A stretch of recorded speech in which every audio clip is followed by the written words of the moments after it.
تفت فؤادك الأيام فتى وتنحت جسمك الساعات نحتا وتدعوك المنون دعاء صدق ألا يا صاح أنت أريد أنت أراك تحب. بسم الله والحمد لله والصلاة والسلام على رسول الله وعلى آله وصحبه ومن اتبع هداه. Amma ba'du, cette nuit, la nuit du 30 du mois de Rajab ou le premier du mois de Sha'ban.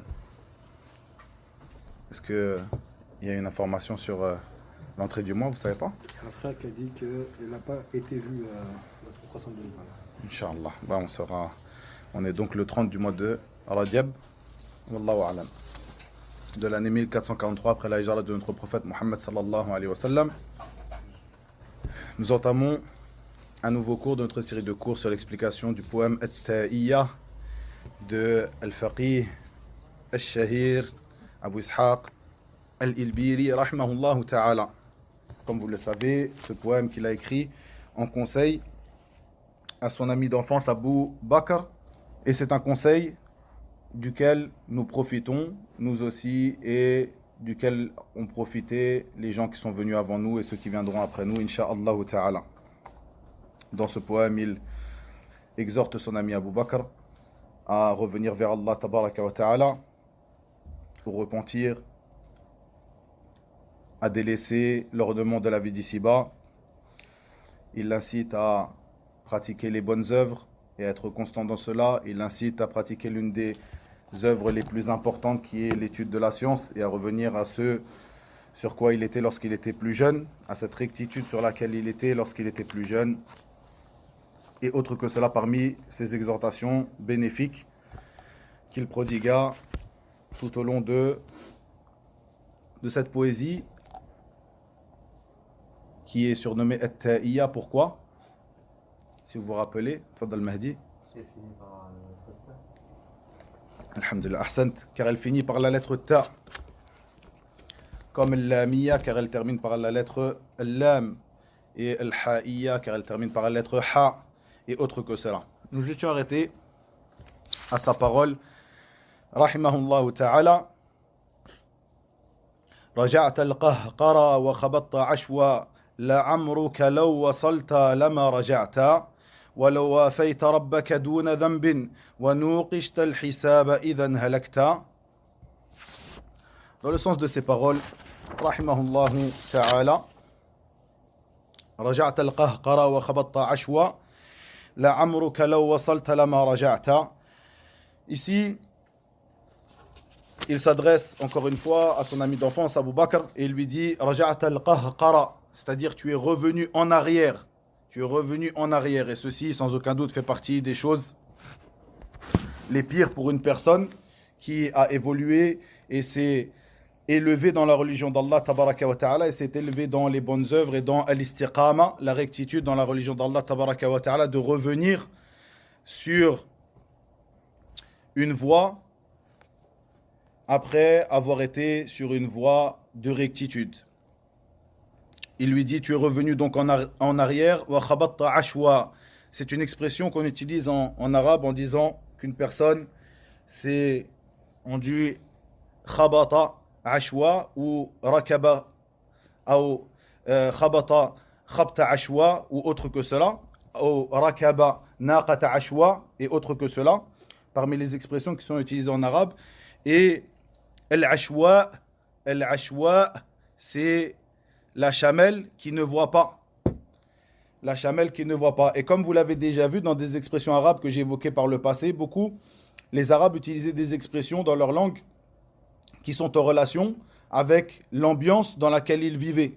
Bien sûr, des gens qui vivent dans le désert, par exemple, leur monture de base est le chameau, la chamelle et autre que cela.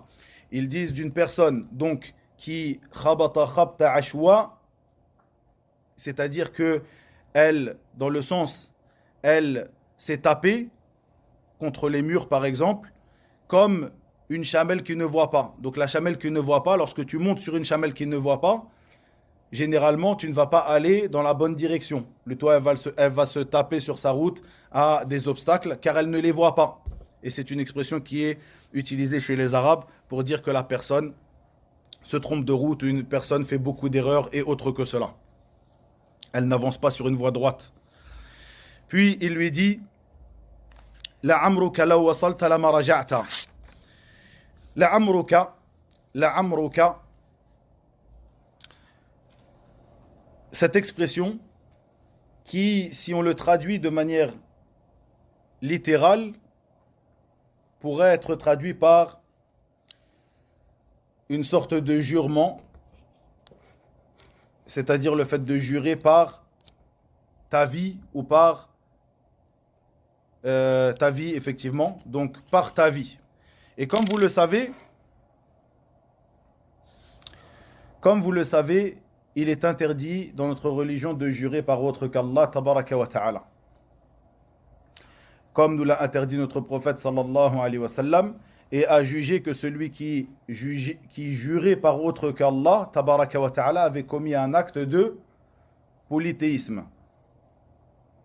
Donc, et pour ne pas rentrer dans les détails de cette sorte de polythéisme que j'ai déjà évoqué dans des cours précédents, nous nous contenterons ici dans le cours de rappeler l'interdiction de jurer par autre qu'Allah tabaraka wa ta'ala, et que le fait de jurer par autre qu'Allah constitue un acte de polythéisme.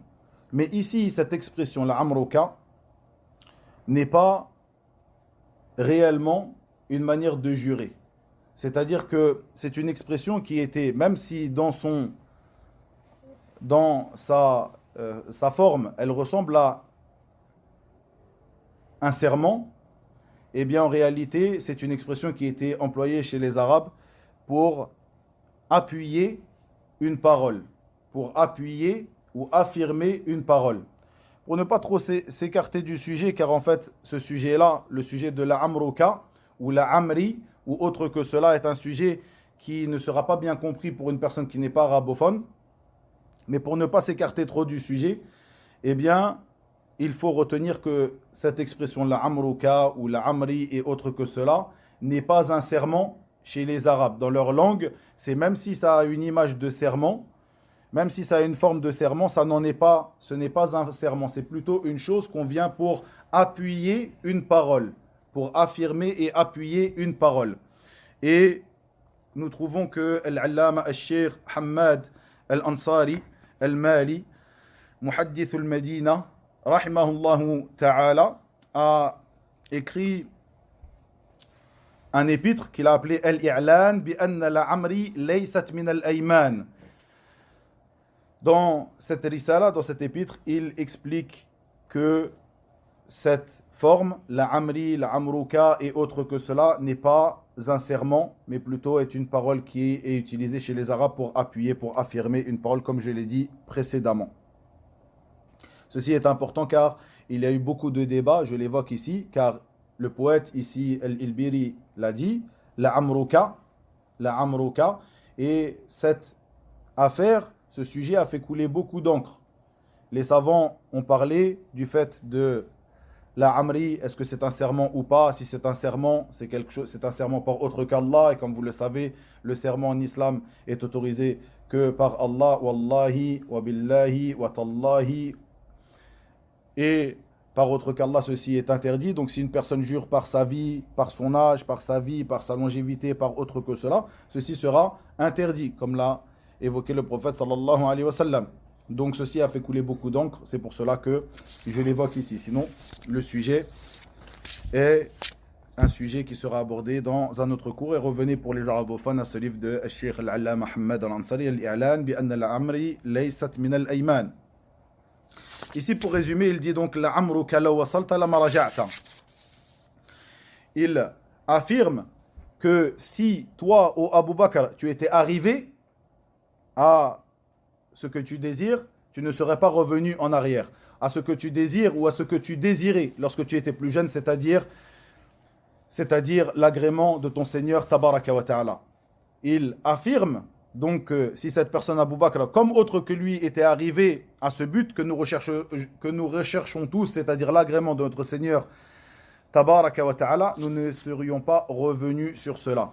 Il dit donc, si tu étais arrivé à ce degré d'adoration, comme il t'a été ordonné, et comme tu désirais lorsque tu étais plus jeune, tu ne serais pas revenu en arrière comme nous le voyons ici.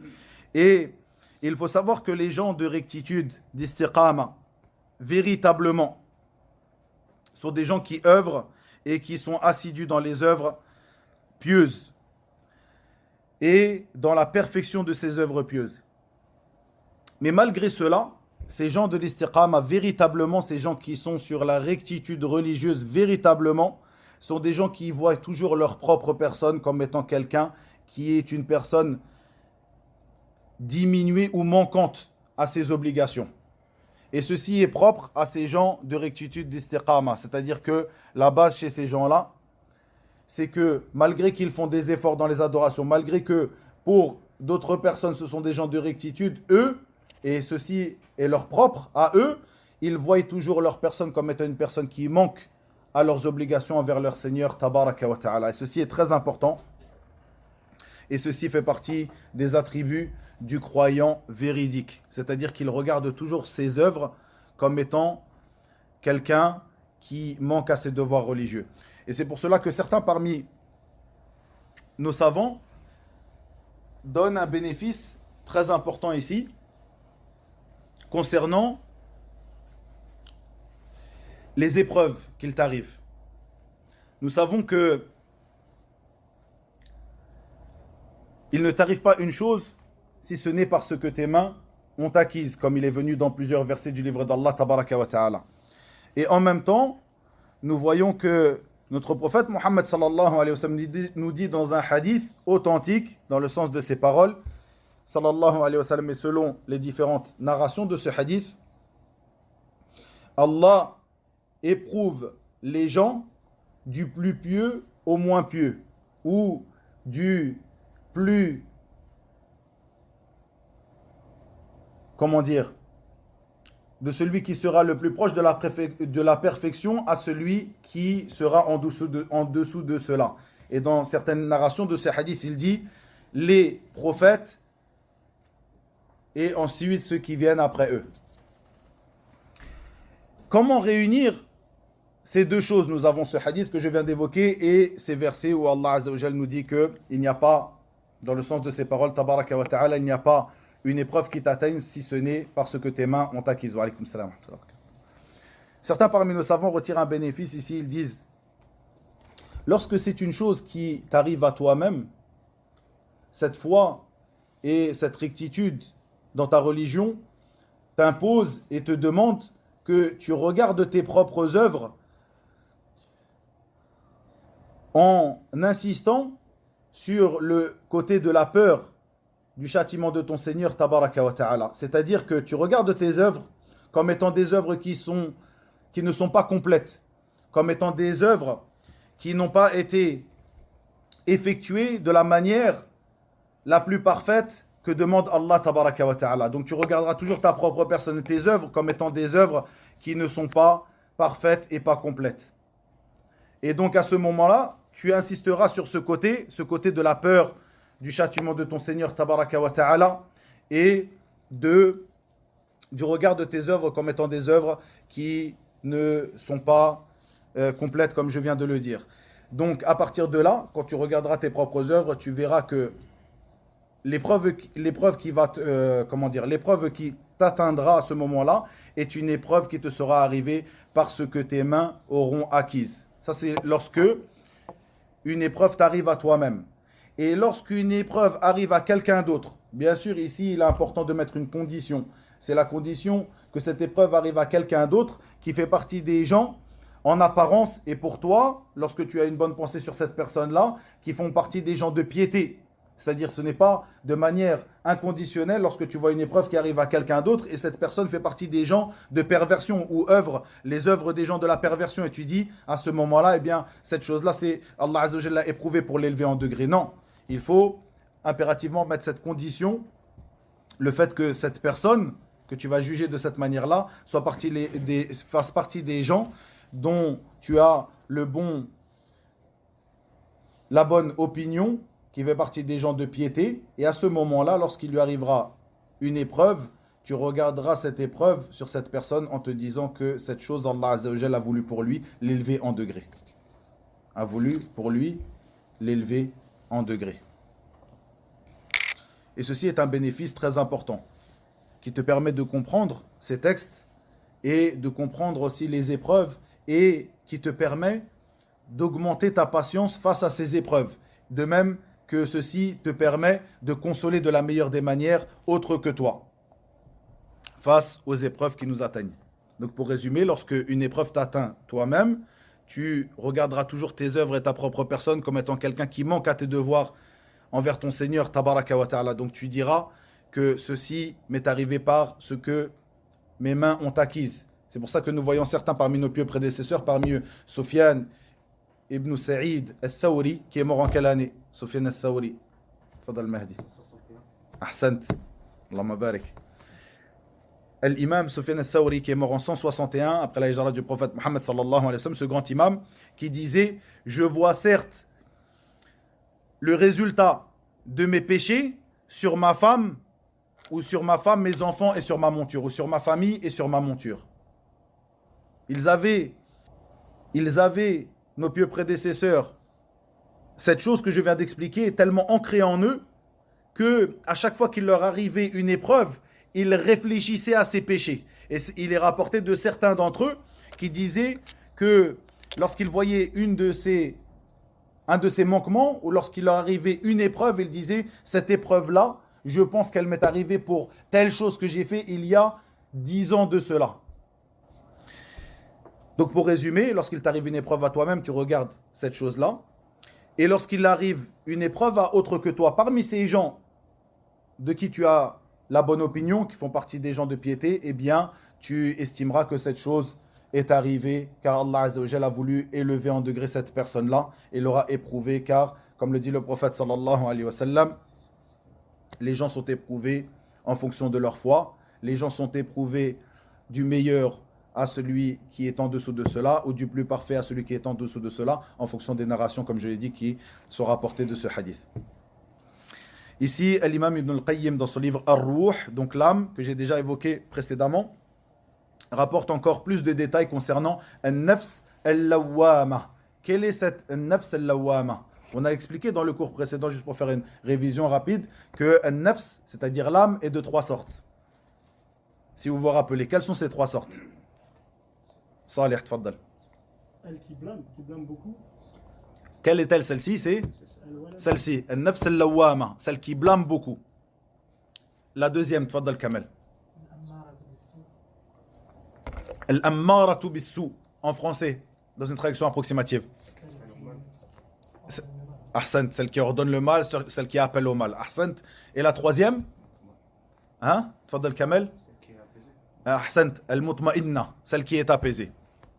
Ces trois appellations de l'âme sont évoquées dans le livre d'Allah Tabaraka wa Ta'ala. Et j'avais détaillé la différence entre ces 3 appellations de l'âme dans le cours précédent. Revenez-y pour plus de détails. Ici, simplement, pour insister sur un point concernant An-Nafs al-Lawwama, celle qui est évoquée dans ce verset de Surat al-Qiyamah, où Allah Azza wa Jalla il dit: Tabaraka wa Ta'ala, la uqsimu bi yawm al-qiyamah wa la uqsimu bin nafs al-lawwama. Ici donc Allah Azza wa Jalla, et ceci fait partie des choses qui lui sont propres, Tabaraka wa Ta'ala, que lui, à l'inverse de ses créatures qui n'ont le droit de jurer que par lui, Tabaraka wa Ta'ala, lui, Azza wa Jalla, jure par ce qu'il veut parmi ses créatures. Et ici il jure par le jour de la rétribution, et il jure par An-Nafs al-Lawwama, par l'âme qui blâme beaucoup, al-Lawwama, celle qui blâme beaucoup. Et on avait expliqué la différence et les paroles des gens de science concernant celle qui blâme beaucoup. Est-ce que c'est... et on avait dit qu'elle était de 2 sortes d'ailleurs, celle-ci, celle qui blâme beaucoup. Et ici, simplement un petit détail concernant l'explication donc, de cette partie de la parole de l'Ilbiri. Ici, l'imam Ibn al-Qayyim, dans ce livre Ar-Ruh, il dit, lorsqu'il parle de An-Nafs al-Lawwama, il dit qu'une partie des savants ont dit que cette parole al-Lawwama est prise de al-Lawm, qui est le blâme. Puis ils ont divergé concernant la cause de cette appellation, comme je l'ai évoqué dans les cours précédents. Il dit qu'une partie des savants ont dit que cette âme est l'âme du croyant, et ceci fait partie des attributs ou des qualités du croyant. Des qualités du croyant. Comme le dit Al-Hassan al-Basri, il dit dans le sens de ses paroles que le croyant, tu ne le vois jamais, sauf étant en train de se blâmer lui-même. Ou plutôt, le croyant, tu le vois toujours en train de se blâmer lui-même. De se blâmer lui-même, de blâmer sa propre personne. Et ceci fait partie des caractéristiques principales du croyant. Puis il dit, d'autres que eux, parmi les savants, ont dit que cette âme est l'âme du croyant qui le fait tomber dans le péché, puis le blâme pour ce péché. Et ce blâme fait partie de la foi. À l'inverse, fait partie de la foi. Ce blâme fait partie de la foi. À l'inverse de Ash-Shaqi, c'est-à-dire celui qui est triste, celui-là ne se blâme jamais. Ash-Shaqi, le triste, cette personne-là ne se blâme jamais. Ne se blâme jamais pour un péché qu'il aura fait. Plutôt, il se blâmera pour un péché qu'il n'aura pas fait. Regardez bien l'état des gens de nos jours. Le triste, celui qui ne sera pas élevé dans ses degrés de l'adoration d'Allah tabaraka wa ta'ala et de son agrément azza wa jal, celui-là se blâme pour un péché qu'il n'aura pas pu faire, un péché qu'il aura loupé, qu'il n'aura pas réussi à atteindre, à faire. À l'inverse du croyant, et ceci fait partie des signes principaux du croyant, une bonne œuvre qu'il n'aura pas pu faire, il se blâme. Pourquoi tu n'as pas fait cette bonne œuvre? De même qu'un péché qu'il aura fait, eh bien, il se blâmera toujours pour ce péché.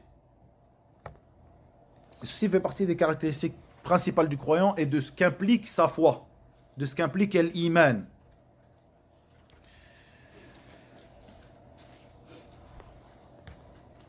Ensuite, il dit, rahimahullah ta'ala, وَلَوْ وَافَيْتَ رَبَّكَ دُونَ ذَنْبٍ وَنُوقِشْتَ الْحِسَابَ إِذًا هَلَكْتَ.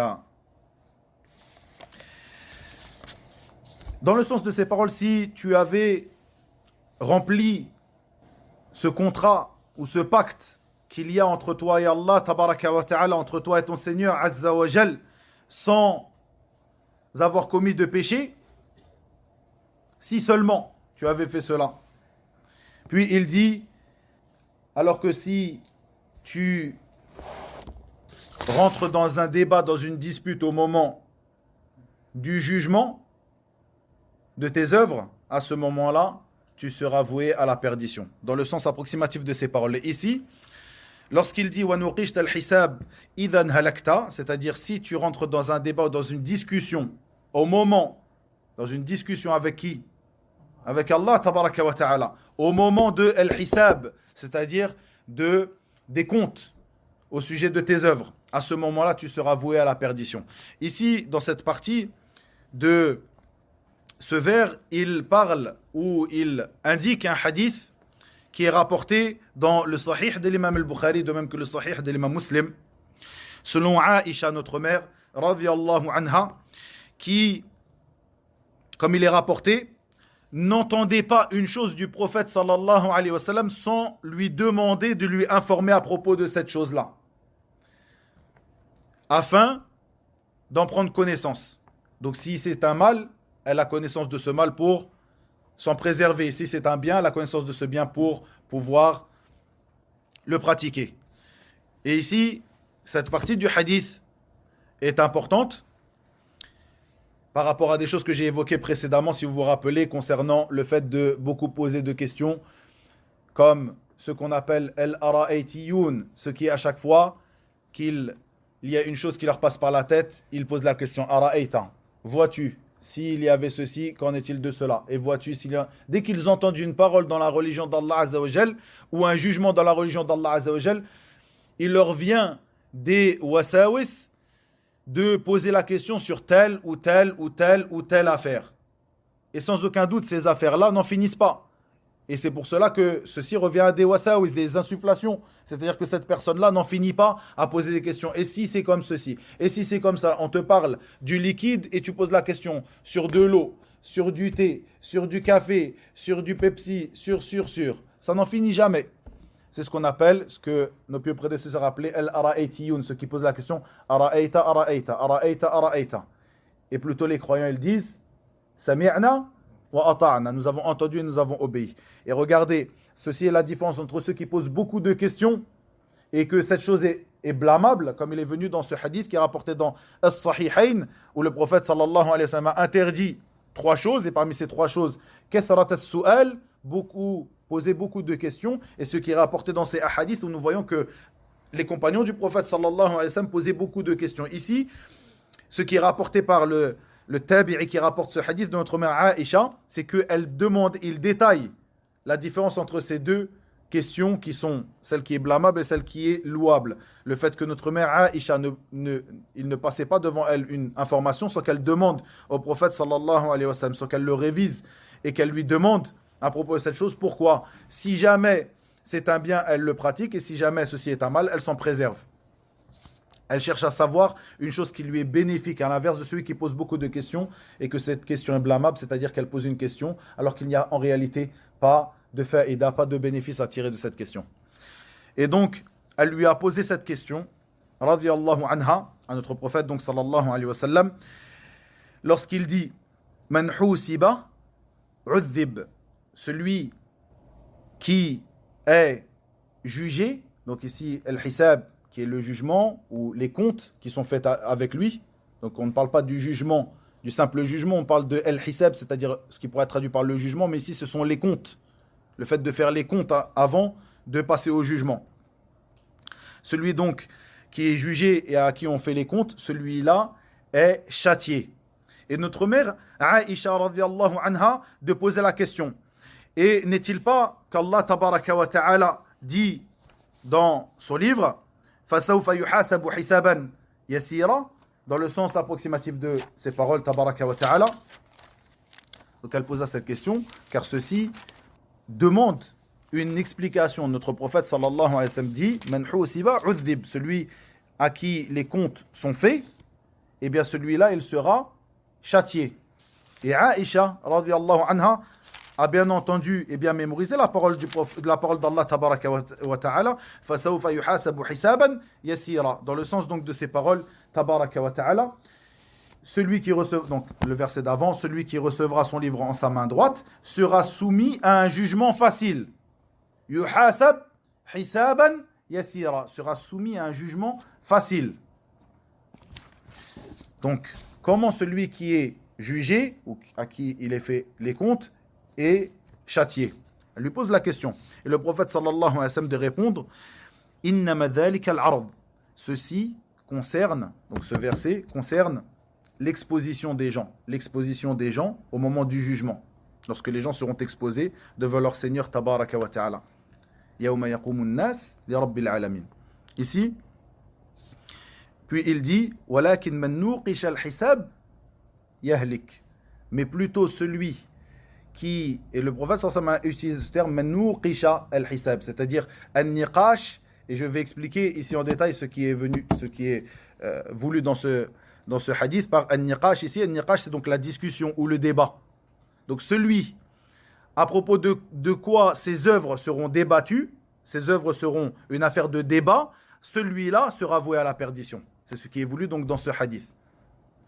Vous comprenez, celui qui débattra avec Allah tabaraka wa ta'ala à propos de ses œuvres, celui-là sera voué à la perdition. Ici, c'est ce qu'il veut dire le poète ici, et ça nous amène à traiter ce sujet. Donc, ce qui est voulu ici par sa parole, si tu as rempli ce pacte qu'il y a entre toi et Allah tabaraka wa ta'ala, sans avoir commis de péché, à ce moment-là, tu seras soumis à un jugement facile, mais plutôt si tu débats ce jour-là, eh bien, tu seras voué à la perdition. Si tu auras rempli ce pacte qu'il y a entre toi et Allah tabaraka wa ta'ala, ce pacte qui est de l'adorer seul et sans associé, cette chose pour laquelle il nous a créé tabaraka wa ta'ala wa ma khalaqtul jinna wal insa illa liya'budun, cette chose pour laquelle nous avons tous été créés, ce but pour lequel nous avons été créés, al-ibada lillahi tabaraka wa ta'ala wahdahu la sharika lah. Si tu as rempli ce pacte qu'il prie de l'ensemble des hommes, comme il est rapporté dans As-Sunan de l'imam Tirmidhi, d'après une chaîne de transmission qui est bonne, où avant où au moment où Allah Azza wa Jal créa Adam alayhi salam, il passa sa main sur son flanc et sortit de ce dernier l'ensemble de sa descendance qu'il tint dans sa main, Tabaraka wa Ta'ala, Rabbul Izza, Azza wa Jal, et il prit ce pacte de ne l'adorer que lui. Il leur dit Alastu bi rabbikum qalu bala shahidna. Ne suis-je pas votre Seigneur? Ils ont dit bien sûr, nous en attestons ainsi. Ceci est le pacte selon l'avis de plusieurs parmi les savants de l'islam. Ceci est ce pacte qu'il y eut entre notre Seigneur Tabaraka wa Ta'ala et l'ensemble d'entre nous.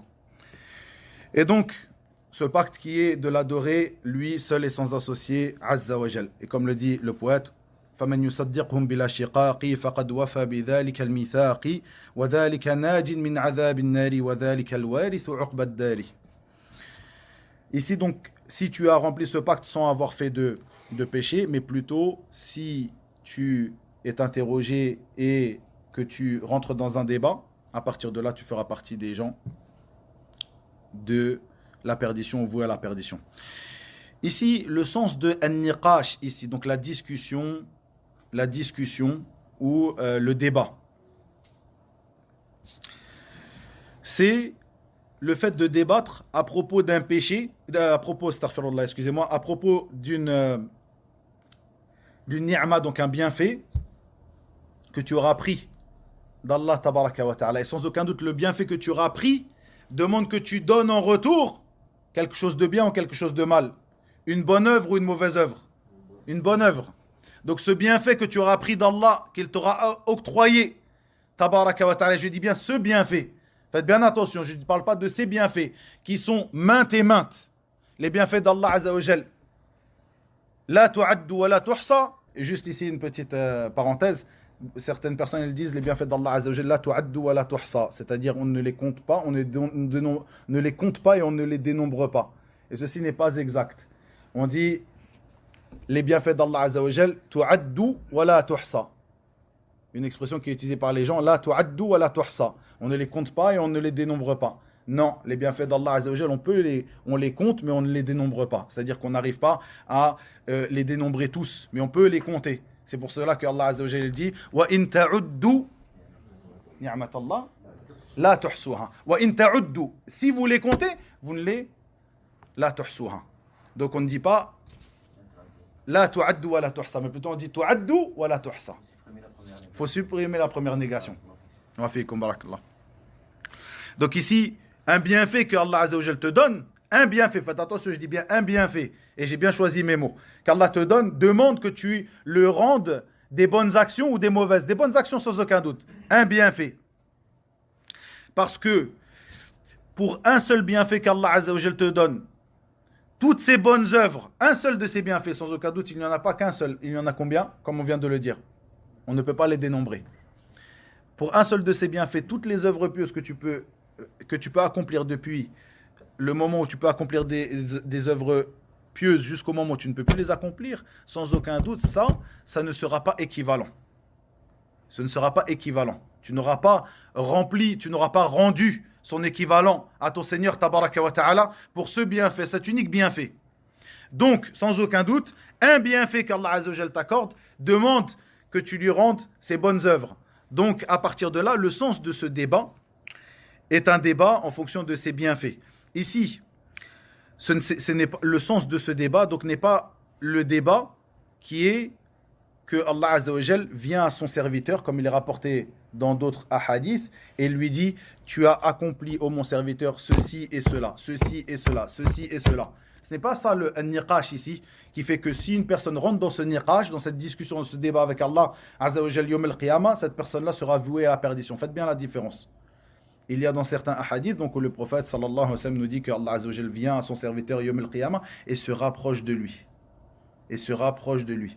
Et lui dit, tu as œuvré telle et telle chose. Te rappelles-tu tel ou tel jour, tu as œuvré telle et telle chose. Et le serviteur dira, oui c'est vrai. Et Allah Azza wa Jal de dire, à la fin de ce hadith, dans le sens de ces paroles, comme je te l'ai caché aux yeux des gens dans cette vie d'ici-bas, je te le pardonne aujourd'hui. Subhanahu wa ta'ala. Ici, ce n'est pas ça le niqash. Ici, ce n'est pas un niqash. Ici, c'est une muhasaba, c'est-à-dire qu'Allah Azza wa Jal fait les comptes avec toi. Mais il n'y a pas ce débat. Il vient vers toi, Yom al-Qiyamah, subhanahu wa ta'ala, il te dit, te rappelles-tu telle et telle chose? Oui. Et il te pardonne. Mais ici, on parle de ce niqash, de ce débat. Il n'y aura pas eu de réponse. Donc, ici, pour bien comprendre tous ces hadiths qui sont rapportés sur le sujet, Yom al-Qiyamah, Allah tabaraka wa ta'ala fera les comptes avec ses serviteurs. Celui qui recevra son livre dans sa main droite, celui-là sera exposé à un jugement facile. Yuhasabu hisaban yasira, fasawfa yuhasabu hisaban yasira. Il sera exposé à un jugement facile. Cette personne-là est celle qui aura reçu son livre dans sa main droite, son livre où il y aura plus de bonnes actions que de mauvaises actions. Et cette personne qui fera partie des gens de la droite. Et autre que cela parmi ces sujets qui seront traités dans l'explication de Usul Sunnah. À l'inverse de celui qui sera débattu, à qui il y aura ce niqash yawm al-qiyamah, wal-iyadhu billah, cette personne-là, il sera voué à la perdition, et c'est ce qui est voulu ici. Donc ici, il appelle son ami Abu Bakr à ne pas faire partie de ces gens-là, ces gens qui, malgré tous les bienfaits qu'Allah Azza wa Jal lui a octroyés, n'œuvrent pas selon ce que cela implique. Et pour terminer juste cette parole de l'Ilbiri lorsqu'il dit وَلَمْ يَظْلِمْكَ وَلَا يَظْلِمْكَ فِي عَمَلٍ وَلَكِنْ عَسِيرٌ أَن تَقُومَ بِمَا حَمَلْتَ أو حُمِّلْتَ. Il dit donc que ceci n'est pas de l'injustice faite par ton Seigneur tabaraka wa ta'ala, car comme il le dit Azza wa Jal dans le sens de ses paroles tabaraka wa ta'ala, je terminerai sur ceci, cela à cause de ce que vos mains ont accompli antérieurement, car Allah ne fait point de tort aux serviteurs, wa anna Allaha laysa bidhallamin lil abid. Donc Allah Azza wa Jal sans aucun doute ne t'a pas fait du tort, plutôt c'est parce que tes mains ont acquise. Cette personne-là, Abu Bakr, qui n'est pas quelqu'un de la rectitude, qui était quelqu'un de la rectitude, puis qui a dévié de ce droit chemin. Sans aucun doute, Allah Azza wa Jalla ne t'a pas fait de dhulm, d'injustice, mais plutôt, tu t'es fait du tort à toi-même. Et sans aucun doute, comme il le dit ici, ensuite, asirun an taquma bima hummilta, c'est difficile plutôt de faire ce qu'on t'a fait supporter ou d'accomplir ce qu'on t'a fait supporter. Quelle est cette chose qu'on t'a fait supporter? Quelle est cette chose qu'on a fait supporter à l'être humain? Cette amana, ce dépôt qu'on a donné, qu'on a fait supporter à l'être humain, celui qui est évoqué par Allah tabaraka wa ta'ala, où il dit, dans le sens approximatif de ces paroles, tabaraka wa ta'ala, nous avions proposé aux cieux, à la terre et aux montagnes, la responsabilité, al-amana, la responsabilité de porter les charges, de faire le bien et d'éviter le mal. Ils ont refusé de la porter et ont eu peur alors que l'homme s'en est chargé, car il est très injuste envers lui-même et très ignorant. Ceci est cette amana qu'Allah Azza wa Jal a exposée aux cieux et à la terre et qui ont refusé de la supporter de par sa lourdeur et que l'être humain a accepté de supporter car il est très, comme il est venu dans le verset, car il est très injuste envers lui-même et très ignorant. Et ceci sera possible pour lui lorsque Allah tabaraka wa ta'ala lui facilitera. Comme le disait notre prophète sallallahu alayhi wa sallam lorsqu'il creusait avec ses compagnons al-Khandaq, la tranchée. La tranchée, donc, de cette bataille qui a été appelée Ghazwatu al-Khandaq, la bataille de la tranchée, qui a un autre nom aussi. Vous connaissez ce nom? Al-Ahzab, la bataille de la tranchée, qui est appelée aussi la bataille des coalisés.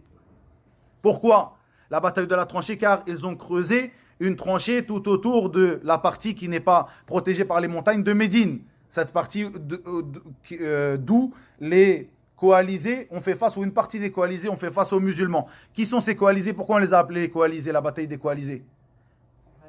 Car les non-croyants à l'époque se sont coalisés contre les musulmans. Qui sont-ils? Quraysh, sans aucun doute, avec qui il y avait la guerre avec les musulmans, puis des gens qui avaient un pacte avec les musulmans à l'époque, comme par exemple les juifs de Bani Quraïda, de même que Banu Nadir et Banu Ghatafan, qui eux se sont coalisés contre les musulmans. C'est pour ça qu'on l'appelle la bataille du Khandaq, donc de la tranchée, la bataille des coalisés, qui était en quelle année? Hein? 4 ou 5? En l'an 5. La bataille des coalisés. Ghazwatul Ahzab en l'an 5 de l'Hégire. Hein?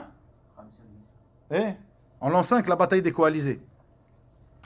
Donc, cette bataille, et lorsque le prophète sallallahu alayhi wa sallam creusait la tranchée, il disait Allahumma lawla anta mahtadayna, wa la tasaddaqna, wa la sallayna, fa anzilna sakinatan alayna, wa thabbit al-aqdam in laqayna. Dans le sens approximatif de ces paroles, sallallahu alayhi wa sallam, ô Allah, sans toi, nous n'aurions pas été guidés, et nous n'aurions pas donné l'aumône, ni même prié. Donc toute chose est facilitée parce que Allah Azza wa Jalla a facilité. Toute personne est facilitée parce que Allah Azza wa Jalla lui a facilité, comme dans cet autre hadith, comme vous vous rappelez dans ceux qui ont assisté au cours de Usul Sunnah, où le prophète sallallahu alayhi wa sallam a dit I'malu fa kullun muyassarun lima khuliqa lah. Donc œuvrez car chaque personne est facilitée pour ce qu'il a été créé. Allah Azza wa Jalla facilite aux gens. Et pour terminer donc sur cette parole, cette question qui a été posée par ce grand compagnon Mu'adh ibn Jabal, encore une fois Mu'adh ibn Jabal, radiyallahu anhu, qui était, comme l'a dit le prophète sallallahu alayhi wa sallam dans un hadith authentique, il dit Mu'adh a'lamu hadhihi al-ummah bil halal wal haram. Mu'adh ibn Jabal est le plus savant de cette communauté du licite et de l'illicite. Il faisait partie des grands compagnons de cette communauté. Mu'adh ibn Jabal. Pourquoi c'est important de le rappeler? Car dans beaucoup de hadiths, nous voyons le fiqh, la science de ce grand compagnon lorsqu'il pose certaines questions au prophète sallallahu alayhi wa sallam. Et dans ce hadith, il dit, comme vous le savez, Mu'adh, c'est aussi ce compagnon qui a posé, qui est le compagnon qui rapporte donc ce hadith où le prophète sallallahu alayhi wa sallam l'a monté derrière lui. Et il lui a dit, le prophète sallallahu alayhi wa sallam, Atadri ma haqqullahi ala al-ibad wa haqqul ibadi ala Allah? Sais-tu, ô Mu'adh, quel est le droit d'Allah sur son serviteur et le droit du serviteur sur son Seigneur? Et autre que cela, parmi des hadiths qui sont très importants, qui constituent des bases, des fondements dans notre religion. Mu'adh ibn Jabal, dans ce hadith, il pose cette question. Il dit, nous sommes arrivés avec le messager d'Allah, sallallahu alayhi wa sallam, à la bataille de Tabouk. Et lorsque je l'ai vu seul, regardez ce comportement, il dit, lorsque je l'ai vu seul, dans un coin seul, je suis venu le voir pour lui poser une question. Il dit, je lui ai dit, ô messager d'Allah, informe-moi sur une œuvre qui me fera rentrer au paradis. On voit aussi la manière qu'avaient de faire les compagnons du prophète sallallahu alayhi wa sallam. Ils posaient des questions sur quoi? Sur des choses qui les font entrer au paradis. À l'inverse de ce que disent les soufiyas, qui disent parmi Tablir et autres que cela, qui disent ces gens-là sont des commerçants avec Allah Azza wa Jal. Nous n'adorons pas Allah Azza wa Jal pour rentrer au paradis. Ça ne nous intéresse pas. Nous adorons Allah Azza wa Jal juste par amour pour lui, tabaraka wa ta'ala. Ça, c'est la voix des compagnons du prophète sallallahu alayhi wa sallam. Plutôt, il lui posait des questions avant d'œuvrer sur des œuvres qui le feront rentrer au paradis. Donc, il dit, informe-moi sur une œuvre qui me fera rentrer au paradis. Et le prophète sallallahu alayhi wa sallam lui a dit, laqad sa'alta an 'azim. Tu as certes posé une question sur une question grandiose, sur une question importante. Et cette question-là, et cette chose-là est quelque chose de facile pour celui à qui Allah Azza wa Jalla aura facilité. Puis il lui dit, tu pries les prières obligatoires, tu donnes la zaka obligatoire, tu donnes l'aumône obligatoire, et tu rencontres Allah tabaraka wa ta'ala sans rien ne lui avoir associé. وإلى هنا وبالله التوفيق وصلى الله وسلم وبارك على نبينا محمد والحمد لله رب العالمين.